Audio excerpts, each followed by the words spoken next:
நிறைய விருதுகள் கிடைச்சிருக்கு. நல்லூர் பிரதேச செயலகத்தினுடைய விருதுகள் எனக்கு கிடைச்சிருக்கு. விருதுகள் வட மாகாணத்துக்கு உட்பட்ட விருதுகள் எனக்கு கிடைச்சிருக்கு. இத்தனை விருதுகளுக்கும் காரணமா இருக்குது இவங்க செய்துட்டு இருக்க இந்த இயற்கை முறை விவசாயம்.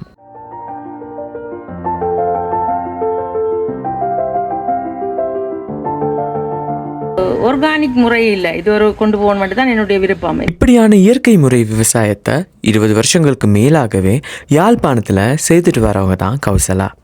இது வந்து சிவசக்தி ஃபார்ம். இது வந்து இனிவில்ல இருக்குது. என்னுடைய பண்ணையானது நான் சிறு தொழிலாக நான் ஆரம்பித்தது. கோழி வளர்ப்பு, ஆடு மாடு வளர்ப்பு, அதோட சேர்த்து விவசாயம். எந்த ஒரு ரசாயன கலவையும் இல்லாமல் இயற்கை முறை பயிர் செய்கையை அதுவும் ரொம்ப ஆரோக்கியமான ஒரு முறையில் செய்யணுங்கிறது தான் இவங்க நோக்கம். பயறு, தினை, அதில் விறகு அப்படியான இது வந்து தானியங்கள் வந்து ஆர்கானிக்கில் தான் செய்கிறோம்.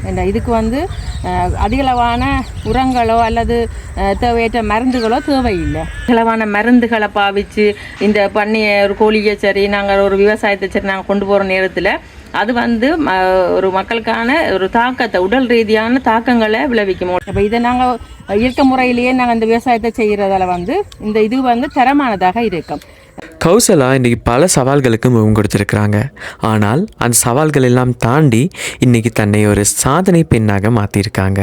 குடும்ப பெண்ணாக வீட்டில் பிள்ளைகளோட இருக்கிற நேரத்தில் ஏதாவது என்னுடைய குடும்பத்துக்கு ஒரு வருமானத்தை கொண்டு வரணும்னு சொல்லி அந்த முயற்சியில் ஈடுபட்டதன் காரணமாகத்தான் இன்றைக்கு ஒரு பண்ணையை உருவாக்கி நடத்தி கொண்டிருக்கிறேன். குடும்பத்துடைய உண்மையான பூர்ணமான சப்போர்ட்டில் நான் இந்த பண்ணையை தொடங்கி இன்றைக்கி நான் நடத்தி கொண்டிருக்கிறேன்.